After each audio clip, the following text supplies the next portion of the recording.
Hello friend, this is Nidhi Agarwal and today we are going to discuss about number system. We are continuing the chapter today. Okay, so it's exercise 1.5. We have already done question number first and today we are going to start question number 2. Okay friends, so start करते हैं हमारा question number 2 which is simplify each of the following expression. ये हमें कुछ expression दे रखा है और इसे हमें simplify करना है, तो इसे हम किस तरह से कर सकते हैं? ये बहुत ही easy है, इसको करने में मजा भी आने वाला है. तो देखिए किस तरह से करेंगे. 3 plus root 3 2 plus root 2. इसमें करना तो हमें नॉर्मली मल्टीप्लाई है, लेकिन रूट को देख के हम थोड़ा सा हमें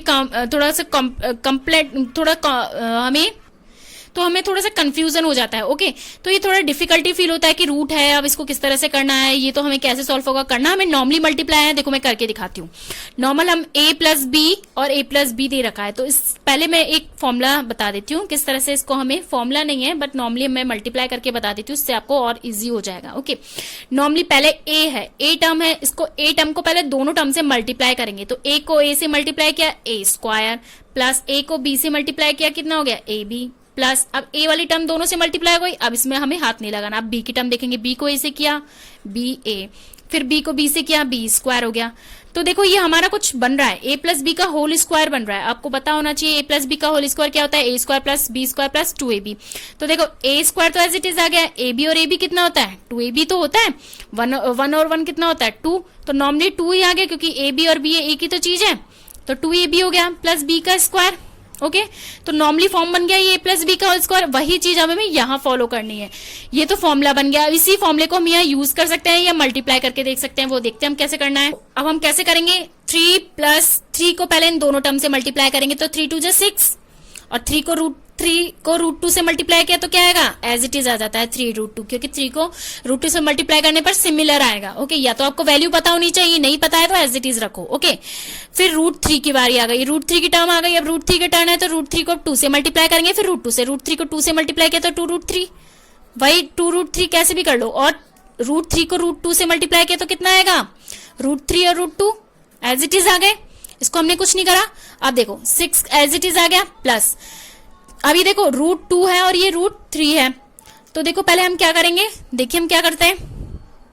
तो हम क्या करेंगे, 3 2 6 और 3 रूट 2 है और 2 रूट 3, इसको हम एज इट इज रखेंगे. इसको हम हाथ भी नहीं लगाएंगे क्योंकि इसमें कुछ भी चेंजेस नहीं है. एक मिनट फ्रेंड, 3 2 6 हो गया और 3 को हमने इससे किया, फिर हमने इसको किया और फिर हमने इसको किया. ओके ठीक है. अब हम देखो 2 रूट 3 हमने एज इट इज रखा. अब रूट 3 और रूट 2 क्या होता है, रूट 6 होता है. बस इसको हमने एज इट इज ऐसे ही रखना है, इसको हमें कुछ भी और करने की जरूरत नहीं है. ओके, और मैं दोबारा बता देती हूँ. 3 को पहले 2 से मल्टीप्लाई किया, 3 2 6, फिर 3 को रूट 2 से किया तो 3 2 प्लस साइन आ गया, फिर रूट 3 को 2 से किया 2 रूट 3, फिर रूट प्लस प्लस प्लस हो गया और रूट 3 रूट 2 कितना हो गया, रूट 6 हो गया. बस एज इट इज रखना है, इसको हमें कुछ भी नहीं करना है क्योंकि इसमें ये टर्म अलग अलग है तो ये सिमिलर भी नहीं हो सकती. ओके, अब हम मूव करते हैं नेक्स्ट क्वेश्चन की ओर, विच इज क्वेश्चन क्या है, वही a प्लस बी का होल स्क्वायर है. अब या तो आपको फॉर्मूला पता होना चाहिए, जैसे मैंने बताया है a प्लस बी का होल स्क्वायर क्या होता है, a square plus B square plus 2ab. बस एज इट इज हमें पता होना चाहिए कि a क्या है और b क्या है. ये हमारी a है, ये हमारा b है. ओके, अब एज इट इज जैसे हमने फॉर्मूला इसका लर्न किया है उसी हिसाब से हम इसको पुट अप कर देंगे. तो a वैल्यू क्या है, a क्या कह रहा है, रूट 5 है. a is equal to root 5 और b इज इक्वल टू हमारा क्या है, रूट 2 है.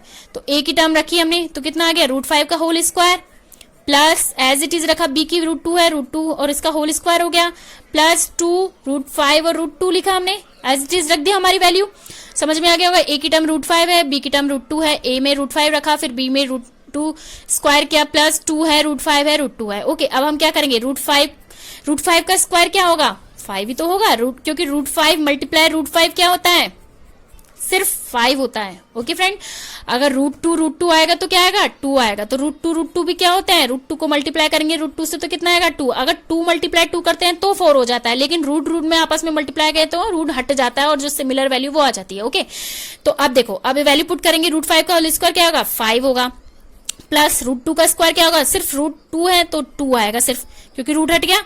रूट कट के क्या हो जाता है, कुछ नहीं बनता है. Okay, plus 2. अब ये रूट 5 है, रूट 2 है, ये दोनों आपस में क्या है, मल्टीप्लाई में है, तो कैसे हो जाएगा, ये मल्टीप्लाई में आपस में रूट में प्लस मल्टीप्लाई हो जाता है. रूट है तो एक रूट बन गया और 5 2 टर्म है तो 5 2 जा 10 हो गया। ओके, जैसे हमने यहाँ किया था, रूट है तो रूट एक रूट आ गया और 3 और 2 मल्टीप्लाई हो गए तो 3 2 जा 6। ऐसे ही √5 √2 है तो क्या हो गया, √2 जा 10। ओके, और ये इसी तरह से टर्म आ जाएगी। या तो आप इस तरह से कर लो, इसको 5 + 2 कॉमन ले लो और 1 प्लस और 2, क्योंकि 2 की टर्म दोनों में कॉमन है तो 2 आ गया।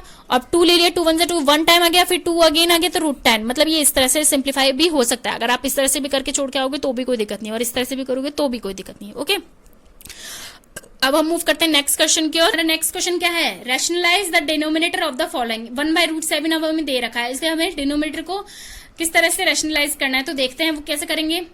अब देखो, फर्स्ट क्वेश्चन इसका दे रखा है, क्वेश्चन नंबर 3 है ये। ओके, तो इसमें अब हमें क्या करना है, देखिए 1/√7 इसको हम कैसे सिंप्लीफाई कर सकते हैं। या तो हमें √7 की वैल्यू पता होनी चाहिए, और अगर नहीं है तो रूट को किस तरह से करते हैं, जैसे मैंने लिखा 1/√7। तो अब इसको हम क्या करेंगे, रूट अगर नीचे कोई टर्म दे रखी है या अगर ऊपर दे रखी है, पहले नीचे की देख लेते हैं। अगर पहले √7 नीचे की दे रखी है, ओके, डिनोमिनेटर का चेंज करना है, तो रूट अगर नीचे का दे रखा है तो ऊपर नीचे सिमिलर नंबर से हम मल्टीप्लाई कर देते हैं। जैसे √7 है तो √7 ऊपर नीचे मल्टीप्लाई हो जाता है। ओके, सपोज यहाँ तो हम अब देखो, पहले इसको सॉर्ट आउट कर देती हूँ, फिर आगे एक न्यू एग्जांपल और देके बता दूंगी आपको। ओके, तो √7 को 1 से मल्टीप्लाई किया तो क्या आएगा, √7 आ गया। और √7 मैंने ऑलरेडी बताया था, रूट आपस में इस तरह से हो तो क्या हो जाता है, एग्जैक्ट पॉइंट बन जाता है। तो √7 रूट कट गया, 7 × 7 1 टाइम आ गया, तो ये हमारा आंसर हो गया। ओके, अब इस तरह अगर आप इसको आगे करना चाहो तो आप इस तरह से भी कर सकते हो, 7 1 जा 7 7 2 जा √7, तो इस तरह से भी हो जाएगा 1/√7, ये इस तरह से भी आ जाएगा।